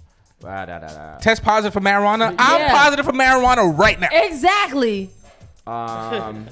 In 2013, his violation revoked. In 2013, he was arrested for felony assault. 2013, Chris Brown enters a rehab facility. 2014, diagnosed with bipolar and post-traumatic stress disorder. 2014, kicked out of Malibu treatment facility. Okay. But look, I see the pattern here. I see the pattern. 2014, pleads guilty to assault. Tris, this pattern don't look this pattern don't look recognizable to you. That's what I'm saying. Like, he's in the system. Like, the thing with Rihanna's bad. Like, I'm not like that's whatever, right? Like, that's a different whole situation. But then once he's in the system, the marijuana charge has to do with probably him being on probation. But we're not counting that. We're not counting. But everything, he had a mental breakdown. Like a lot of, they're not talking but about. Even so, I'm trying to find. So the violent incidences. But he's like we haven't even gotten to any of them. Like we did one, and this one said he allegedly. That doesn't mean that he did, and we don't know the circumstances surrounding that. He's low hanging fruit because everybody's gonna come after him to see if they can make headlines. That doesn't mean that he did anything. He just can't do no right. I mean, this article even says that on Friday he got in trouble because he took a girl's phone and threw it into the crowd. And the girl was a dickhead. Yeah. Did you see that video? The video. She's on the stage. He brought her on the stage to do his lap dance, and she's literally like this the whole time, taping him. And like, why you doing that? Why you get up on stage if you just wanted to be an influencer? Go sit down in the crowd and tape it from there. I don't feel like he does things. I feel like they provoke him and he just reacts like a regular human being. And not to make him too much of a victim, but it seems like if he didn't have the money, he would be in jail right now. Yeah. Because again, he was in the system, and it's very hard once you're in the system to live a normal life without getting caught back into it. So since he has money, he can go to rehab, he can do all types of stuff, he can stay out of jail, but he still has that stigma around him. You know what I mean? It's still I think these are all really just, circumstantial, happenstanced incidents. Like what? Tell me what? He has a lot of incidences with him putting his hands on women. But they're accusing him. They've never been confirmed. All of this is accused. So what you think? Everything that he's been accused of, he's innocent? No, that's not what I said at all. You said that you think that it's. You said that you think that it's him. I'm saying that it could be. I think it's both. And that's like everybody else in the world. Yeah, everything he does is under heavy scrutiny. I know people like Chris Brown. And he kind of look like a crackhead light sometimes. Skin, he is a crackhead. Light skin, spoiled, had everything. I don't know if he does crack. Yeah, he just looked like a crackhead. I think he does cocaine. Don't sue me. I think he do look like a crackhead. Yeah. I also do think that people target him, and that's why he makes headlines so much. He looks like he's trouble. Yeah, and he makes himself an easy target. Don't make yourself an easy target, bro. That's a strong argument, bro. Like, and the thing is, like, what did Jay-Z say?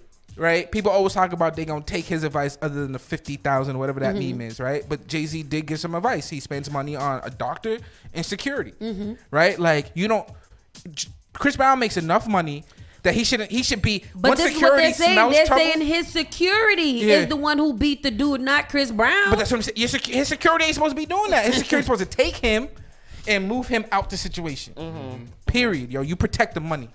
That's it. You be the handler. Just flash your gun. He threw the shit out of that phone. He jumped to throw that phone. F that phone. I would have threw her phone that way too because I think that she's a D-head. Yeah, he reposted it and said F that phone. Exactly, because I think things like that he's gonna make headlines because he threw somebody's phone. But if you throw somebody's phone or their property, I think that's assault or something. He should have threw her then because I think that she did enough violation to be thrown off the stage. I wouldn't have been mad at girl, get the F. He should have stopped the whole thing and said, get the L off the stage. Just get off. Yeah. That's what he. And then he would have got in trouble again. And I think that's to Tristan's point. Yeah. He could have done that. And then he would have got in trouble again. He would have been in the headlines for kicking somebody off the stage. But he wouldn't be. He can't do any good. There's no good that Chris Brown There's nothing can that do. he can do with people are not going to accuse him of being a troublemaker. I could go to this. I left America because they don't want me here. Yeah. I went overseas so that I can stay out of the trouble. And y'all are still over here harassing me. You know what, Chris Brown? Just relax, Just take some years Don't off. do nothing. Don't do nothing. Don't stay in your house. Don't make no money. Wasn't he making movies? Like, do some movies. I know. Go on a set. Chris, go like Mike. Go do it for Lil Saint. Tyler Perry movies or something. A lot of he wasn't a Tyler Perry. A little too bad. He was in This Christmas. Oh yeah, This Christmas. Oh, Marvin. What's the name? That was. What's the movie where they did it for Lil Saint? The dancing. Stop. No. Y'all Break are Me horrible. Off. No, I don't think it's Break Me Off. I think that's a different movie. Dance. Dance in the train station. Janet. And Columbus Short get killed. What's the name of that? Set It Off. No, it's called. Ain't none of y'all gonna tell us what it's called? Yeah, what's wrong with y'all? Y'all taking away. Nobody. All y'all black cards. Stomp the yard. No. not stomp the yard. Do it for a little. Break it. Did y'all? Did everybody Like see? this. Did everybody see Chris Rock's We special? ain't get there yet, Triz. Oh, okay. Bring it No, back. I'm just asking if we saw it. Hold on, I'm gonna find this for y'all. Save the Last Dance. You got served. You got served. Yes, that's the one. That's the one. We're saving Chris Rock for later. Blah blah blah. Nicki Minaj launches her own record label and unveils a roster. Her barbs are out of control. No, I respect it. Her barbs. Okay? No, because you're a fan. I don't know how it is to be a fan of somebody like that, but I know, especially gay men. They go hard for Nicki Minaj. Whatever she's doing, keep doing it, That's how you make your money. But would you really want to be, given everything we know about Nicki Minaj, like the way she just flips off on people, what she did to that DJ? Would you want to be signed to Nicki Minaj? She cussed out the DJ for not having her songs uploaded right, but I think it was other technical. Who she think she is? Nessa Brimmy? Your references, bro. Wow.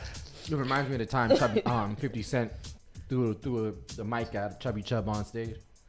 Oh, see things like that. I feel like that's why you gotta practice before. Because if you practice before, then you just catch the mic. No, he threw water. He threw water at him. I'm pretty sure there was a sound check. A bottle of water at Chubby Chub when he was DJing on the stage because you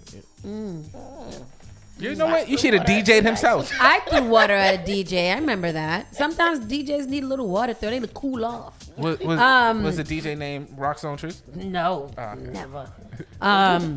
This was another boy bye. DJ Envy responds to Angela Yee's Breakfast Club claims that just not to be true. So she had an interview with Tamron Hall, and on there in the clip she says that it was really hard to be on the Breakfast Club, being the only female with two guys, and sometimes she was often overpowered or by herself, and there was no other female working there, not producers and everything like that. I heard it. I said that was a lie too, because we went there and we saw the many women behind the scenes. And it's not that she was saying people with power or ear. She doubled down and literally said that there was no other women that worked there. And I think that's what Envy was talking about. Not the fact that she doesn't feel like she was overpowered. But then everybody came out and was just like, nah, Angela is mad grimy towards people as well. Yeah. So, I don't know. I want everybody to raise their hands if they watched The Breakfast Club for Angela Yee. I did. You watched it for her though. I did. Why would I say that? I'll say why is because she's the only person on The Breakfast Club or on mainstream urban media that puts on for Caribbean people. Oh, facts. That's true. But did you ever go like, let me go see what it though. Let me go And see that's what not Angela Yee every just day. said. Let me go see what she's. I mean, nobody's going for Envy. Yeah, it's true. Exactly. But Envy ain't leaving. Envy didn't leave. Show at the end of the day. And Envy makes a lot of money outside the breakfast. I feel like it's Charlamagne's show. Yeah. Charlamagne and them. Envy show. It's Envy gets the bag though. It's Envy show, but also nobody tunes in for Envy, like you said too. Yeah. Like everybody tunes in for Charlamagne. Yeah. He's the most hated person on radio and the most not the most successful, but nobody tuned into the Breakfast Club for neither Envy or Angela Yee. Listen, you tell me all I have to do is sit next to, not even next to Charlamagne, right?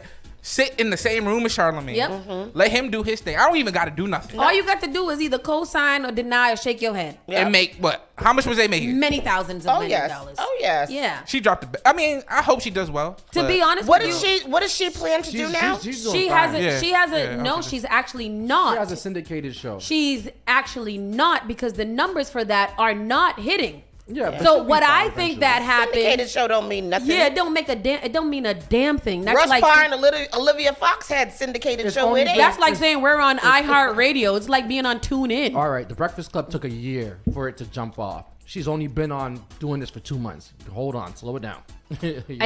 Nobody's tuning in for The Breakfast Club for Angela Yee, though. That's what I'm saying. Yeah. I technically think that this was all for ratings. I feel like this was a random drama. I don't think for ratings. I think she knew exactly what she did. I think that she wanted to get away from the guys. she had a position where she could do her own show, a midday show, and still be syndicated. That's what we're talking about. She said that there's no women that worked at the Breakfast Club besides her. And true or not, I think where she is right now, trying to build her brand, that wasn't a good move to make. It wasn't. Because at the time she's building her brand, now we're associating her to this discussion. Yeah. Right. And everybody can look at it. Like, nobody's looking at her as a victim in this situation. Yeah, really, you know what I'm saying? And then all the other women that worked on the show, she's you good. no longer have those people as your, on your side because I think it was for publicity. If I was me, this is what I would do too, because I would be like, now everybody's gonna tune into their shows today because they want to hear how this goes out. So their numbers are gonna spike. Their ratings are going to spike because now everybody's tuned in. I think it was a power move if she did do it for publicity. It's kind of grimy, but no, I think she did it for her mental period. And then I think Tristan has a point. I think a lot of people, even people that ain't that don't have Angelique's platform, when they start like podcasts or whatever thing you're doing that's creative, I think you won't get the numbers at first and you quit. The people that get the numbers are the ones that stay consistent.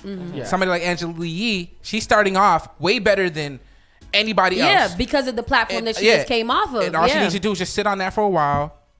It might blow. Except that radio doesn't necessarily work like that too much. Right, After a while, if you're not doing good, then you're going to get kicked off. That's how real radio works. And what they were saying after I did the research on it is that her numbers are just not doing good at all. No, I looked at them. I was just like, wow. Yeah, they're not doing good at all. What is she on? She's on the midday. She's right after the Breakfast Club. And she's on YouTube. It's a midday show. Midday shows aren't traditionally, not traditionally, historically, midday shows aren't highly rated. You know what I mean? And not only that, midday shows are like 5 hours. And she's probably there from 11 and leaves there at 3 or 4. I don't think anybody's denying what she does. No. I think that we're just talking about data and numbers, and the datas and numbers are not doing what they're doing. Again, I think it was publicity. I think it was a power move, a genius marketing. A power move. I think she wanted her. She might have genuinely felt. She did it to have her own scent, her own thing of mind, her brand, her own peace of mind. Peace of mind. Yeah.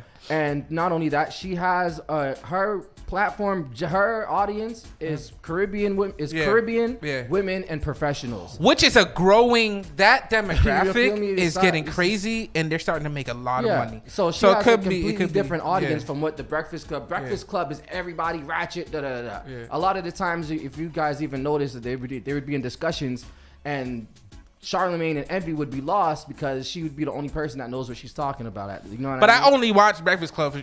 I don't even watch it, but if I watch it, it's because Charlamagne did something crazy. If Charlamagne wasn't there, then I wouldn't watch it. Yeah. If she gets celebrity interviews that are popping, she'll be all right. I mean, I think that where her show is placed right after them, people who are already tuning in are going to stay tuned in. Yeah. But I don't think that it would be like, oh, let me go. If I wanted to, I would just tune into lip service and watch her there. And I was looking at her online numbers, for the actual. The midday show, whatever she's doing, those numbers aren't really hitting. That's what I'm saying. I'm not talking about why she did it. I remember when I was on Big City, that's why I ended up leaving, because I wanted to get out of the morning show to do my own midday show. I knew that the numbers were going to go down and whatever. So I don't think that is the issue here. I'm more so concerned about her denying the fact that there were women that were working on the Breakfast Club, and that's what the story is about. I think when she did you hear it? Yeah, but I think what she meant to say was the Breakfast Club directly. Yes, there's women in the background doing. She doubled down and said, not even producers or any staff. That's what I'm talking about. Young lady we were there, and there were at least 3 women that were working behind the scenes producing. Yeah. So that. You can't misstep like that and forget about all the women that helped or worked with you behind the stage. That's what the actual story is about, not why she went to the midday. She did that for about 2 months now. But you can't deny the women that are working behind the scenes. I was disagreeing with you on the point that you said she did it for headlines. No, that was my theory, to spike the numbers since her numbers were already so low. I didn't say that's why they did it. That was just my theory. And I'm pretty sure it worked, because I'm hearing this everywhere. Exactly. Yeah. It worked. Yeah. After the slap. The slap her round. Oh boy. So we're going to go overtime just a little bit to talk about Chris Brown. Chris Rock. I can't. This how much. See, Chris Brown gets blamed for everything. Exactly. This is why I can't stand Chris Rock. Anyways, so Chris Rock punches back in a new special. A year after Will Smith smacked him on the Academy Award stage, Chris Brown finally gave his rebuttal.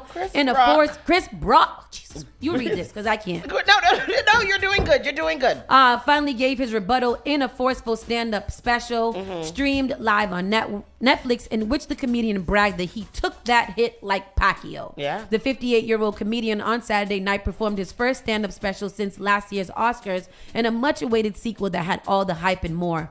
Of a Manny Pacquiao prize fight, Chris Rock's Selective Outrage streamed live from the wherever, blah, blah, blah, blah. Baltimore, Rock performed in an get to the thing. This thing is very long. I don't know why she put this in here. So Rock then launched into a series of wide-ranging topics examining contemporary issues, including virtue signaling, high-priced yoga pants, the Duchess of Sussex, the Kardashian, abortion rights, the Capitol riot, and what he called America's biggest addiction, attention. Yeah. We used to want love, now we just like likes. Yep. Rock, who also riffed on how he'd respond to his father's transition to the Kardashians' transition to a woman. He would support him, Rock said, made clear selective outrage. It's such a long article. So this special was taped on Saturday? Was it a live? It was a live. It was a live. It was a live. It was a live. So this is Netflix's first live special. How does that work? You just tune in at the time? No, it's still running. But streaming, like when they showed it live, and then you can watch it after. So you could have watched it live. Yeah. Okay. Yeah. They copied your business model. Oh, mother effers. You see, they took your idea like Mary J. Blige took mine. So let's get into some of the topics that they talked about. Where was that one? So they talked about the Kardashians. Yes. What did they say about the Kardashians? That was actually pretty funny. It was. I liked his thing on the Kardashians. I laughed a couple times. He was saying how Robert Kardashian, because he got OJ freed, that the devil came to him right after and was like, your daughter. All your daughters. It's gonna F niggas. Yes. For the rest of their lives. And the worst ones ever. The bipolar rappers, the crackhead basketball players, all of that. So some of that was really funny. So for me, you know what it is? I feel like Chris Rock would do great, more so speeches. Yeah, I feel like he should do special speeches about things and not be labeled a comedian. In movies, he's on Pootie Tang. He's one of my favorite all-time favorite movies of all time, right? Ever. Even some of his old the Chris Rock show on HBO. I remember I was a kid, but he's all his movies. Everybody hates Chris. Yeah. But if I went to school with a kid that's acting like Chris Rock is acting like right now, I would beat him up. But he's always been that annoying person, right? See, for me, it's always been that. I've never found him funny. I've listened to. One of the things with the bullets. If the bullets were more expensive, people wouldn't shoot so much. For me, he seems like a factual storyteller. Really funny dad jokes. Yeah. I wouldn't say really funny. I would just say corny dad jokes that actually are truthful and touch on. And that's what good comedians. I need people to stop saying they're judging people's IQ by the comedy that they. Because that's crazy to me, right? Yep. But I will say this: good comedians have a type of intelligence and social awareness that they're able to kind of tap into what everybody's feeling at the time. Dave Chappelle is a genius. So if we compare, Cat Williams, if we compare both of them, Dave Chappelle, who was very controversial as well, and Chris Rock, I feel like Dave Chappelle is funny and Chris Rock is not. But has Chris Rock always been controversial, or did he just become He's controversial? always been controversial. He's always been controversial. For different reasons. Again, he's always, for me, been a truth story, a storyteller of truth. Yeah. In a satirical way, but not necessarily a ha-ha funny comedian. But because he comes off as kind of Dave Chappelle, just like hip hop, right? Anything creative, you have is what you say and it's how you say it. like there's a swagger about good comedians. Like this, he doesn't have that. Maybe that's what it is. You know what I mean? He's loud and loud and and goofy and Can I get a fry? Like yo, Chris can I Rock, have some of that? Chris Rock is the black boy that was in the white school pandering Boom. to all the white people. And Boom. that's what they said. They Boom. described his comedy as comedy for white people. Yeah, and I think there was a lot. Yeah. I was my father-in-law was watching it, and I was working, and I'm listening to it, and my father-in-law was cracking up. Like he was cracking up, but he's like an old kind, black dude, whatever.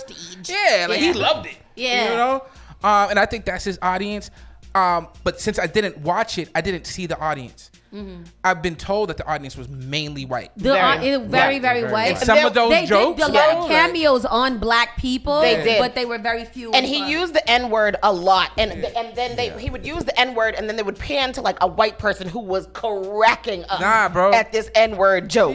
And I was like, why that white lady laughing so hard at that? You laughing really like a little too hard. It was mostly like the think pieces that come after the comedy are really just kind of what floor me because they were like Chris Rock doubles down on the inappropriation of black women and hair and thing. And I remember there were some parts of the comedy special that were really, really cringe. The part where he was talking about abortions and I've paid for more abortions. And you are killing babies. Yeah. And you can kill as many babies and kill babies. Yeah, like that I did not like at all. Yeah. I did like the part where he was just like, women, if you have to pay for your own abortion, maybe you should have an abortion. I was like, you know what? That's true. But that, like, there was just a lot of it that I thought was really, I didn't like. What I wanted to see, though, was him make comments about the Will and Jada thing. And he alluded to it a couple of times, like early in the thing, and then like midway through, and he saved that for the end. But that's what I wanted to see. I think most people tuned in for that. Yeah. So we know that he did comedy shows here in Boston and wherever, like right after it happened, and he didn't say anything about it. And what he said was, I'm not going to comment on it until I get paid. Yeah. And so now he got them Netflix dollars because we know Netflix be playing these comedians. And I respect that. He came out and he spoke about it, but I think he said too much. Yeah. I appreciate that he said something about it because that's what I was waiting for. He delivered on saying something about it, but I think he said too much and did too much. He's definitely gonna get punched in the mouth. And why is he mad at Jada? Because they said that he's had a long-standing feud with Jada. Like he's always, for like the past 25 years. She's a female, dog. Like, relax. But see, that's what the think pieces are. Like, you are going to double down on a black woman that you hurt before. Yeah. Like, in it, he called her a B. He called Will he went in on her, he bro. called Will Smith several kinds of BA.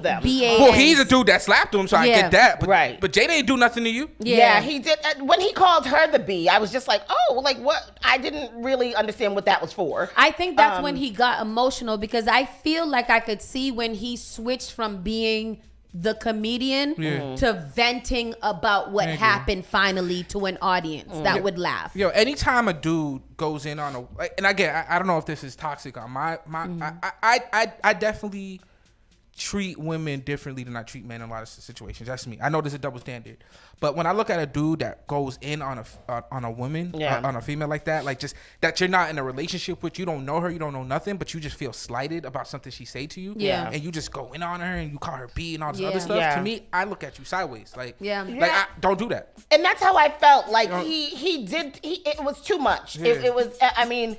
He delivered on saying something about it, but he said too much. And it's just like, you're not trying to de-escalate the situation. It seems like you're trying to cause more problems. That's what I wanted to see. It's been almost a year now. At this point, all right. We need to see both of y'all black men man the F up and clear the air and get on camera together and be like, yo, we're good, whatever. I don't think they can be friends after this, though. Because he ended the show by saying, don't fight in front of white people. His mother taught him don't fight in front of white people. Bro. But that's what you just did. Yeah. You incited violence. You chose violence. And even if there was, I think that Chris did. Will made some really genuine apologies, both personally and publicly. And for the way that he went in, not saying that he shouldn't have gone in, but the way he went in is like, I don't want a friendship with them. I'm burning this bridge right now, and that's it. Right. And the thing is, I didn't have an actual problem what Chris Rock, aka Chris Brown, said. Right? Throughout this whole situation, even the comment about her hair, I thought it was offensive. What I did say was that if you're making fun of somebody's wife in front of them, make a funny one. Yeah. But if you're making fun of somebody's wife in front of that person, and you get smacked, that's what it is. Yeah. So that happened. He got smacked, and then he was the victim. Again, not condoning Not this. condoning this. Yeah. But prepare yourself. Yeah. Yeah. Like it's a risk that strengthen you're your jaw a taking. little bit. Yeah. Like, because you know something's about to happen. Hope maybe. Right? But then he played the victim. People victimized. Like, he was the victim all year. Well, like, he said he was not a victim. He said he was not a victim. That's why he didn't go on Oprah or anything like he that. He didn't have to. He was and then by being quiet the whole time, it did seem like you were a victim because you were so. Mama's talking and everybody. I would never. Yeah. And so now you come out here talking big ish, bro. I saw your post last night, Javi, and I did agree with your post. Like you really, you're setting yourself up to catch one. You know what I mean? And I feel like the original thing that happened at the Oscars, like I felt like it was offensive. Definitely, I didn't think that it warranted the slap on there. Definitely warranted a confrontation. I didn't think that it warranted a slap on that show. Yeah. Maybe if y'all met up backstage and you slapped him, that's different. But that production, I didn't think happened. If he punches him now, if he sees him again, because you said I hope they end up in the same space. Yeah. If he punches him when he sees him again now, he definitely, you asked for it. Yeah. You asked for it. That's what it is. You welcomed it. You're being a troublemaker. You sent the invitation for it. And if you had a problem, if you really want, like, yo, you invite Will, be like, yo, Will, let's go in the back over here, shoot the ones real quick, and we'll be cool. Like, exactly. You want to know why I also thought it was very personal and more venti? Because he took this time to address the fact that she had an entanglement too.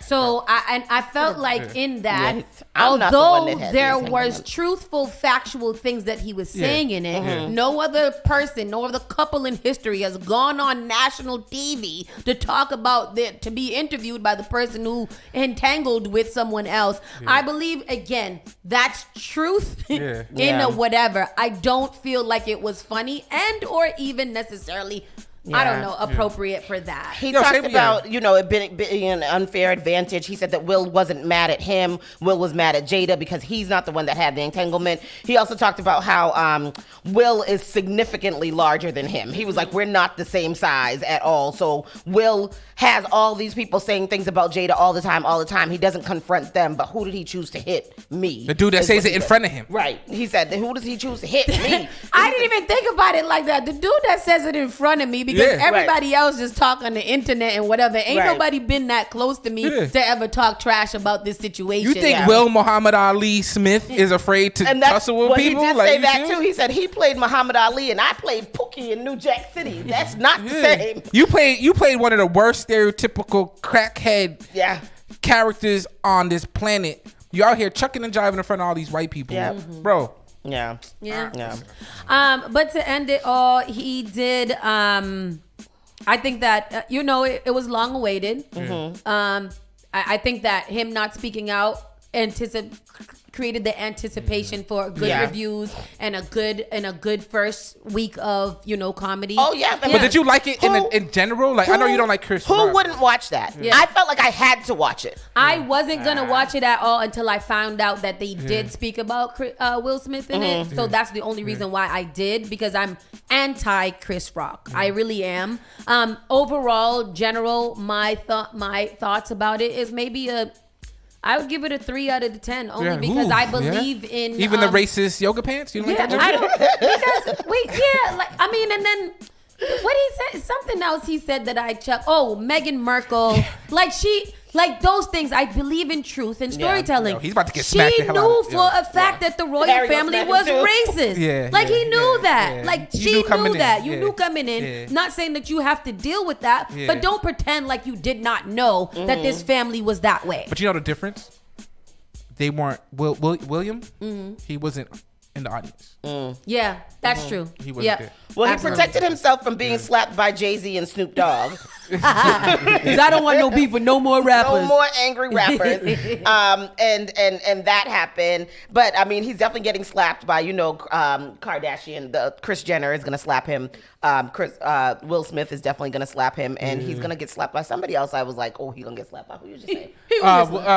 William. William, of course, that's a given. Yeah. But he's, I think, like I said, Harry. Sorry. Oh yeah, Prince Harry. He's gonna get slapped by Harry. Yep. So, but he did what he wanted to do. Yeah. I'm sure he made a lot of money off of that special. Money. Sure. Lots and lots of people tuned in. Yeah. I mean, we know that controversy sells. So I think comedy's better with Chris Rock around, in my opinion. I think I'd probably give it solid 7 out of 10, 7 to 8 out of 10. I laughed at a lot of the jokes. You know what I'm waiting to see now? Dave Chappelle's next comedy show where he talks about what Chris Rock said. He's gonna say it. That's what I want to see. I hope he doesn't do that. I'm sure he will. He has to. Dave Chappelle. And why is Dave Chappelle and Chris Rock all over the goddamn place together? Because they're friends. Yeah. Dave Chappelle's friends with everybody. I want to be Dave Chappelle's friend. Yeah. I just want I would probably, I know he smokes cigarettes, but I'll take a little second hand smoke. He smoked weed too. Oh yeah, true. He smoked weed too. Chris Rock was talking about smoking weed as well last night. He looks like it. His mouth looks like he smokes hella weed. But he looks like he didn't start smoking weed till he was like in his 40s. Yeah, like recently. Yeah, because I don't think that was. Yeah, I don't think so. He's friends with Dave Chappelle. Yeah, that's true. Weedos.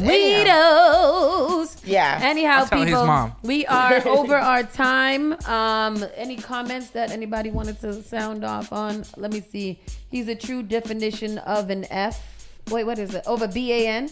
He's a true definition of a BAN. Yeah. During the Oscars, Chris made fun of a Caucasian producer's wife right before the G.I. Jane joke. He's a conscious comedian, like a conscious rapper. No, he came not. back the way I think he should have. Need to leave those comedians alone. Who said that? LaWanda. Oh, okay.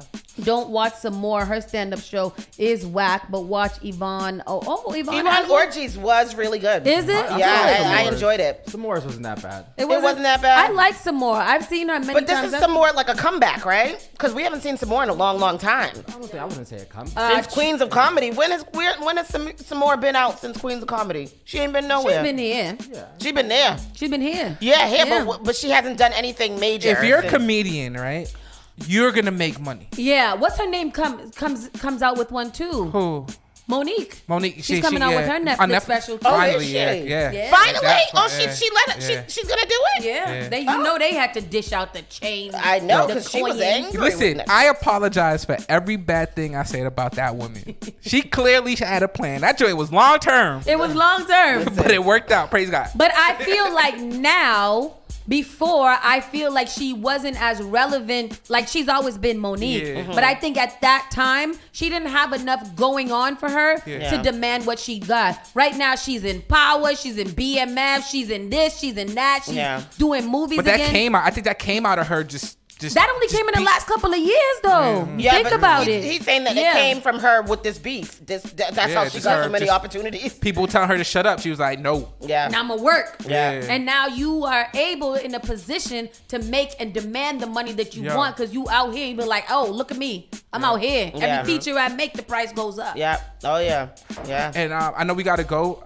It's just so relevant. And I don't know if you guys listen to $1 Million Worth of Game. That's probably one of the few things I do listen to outside of this show. And he did say something very profound that I've always believed in, right? Mm-hmm.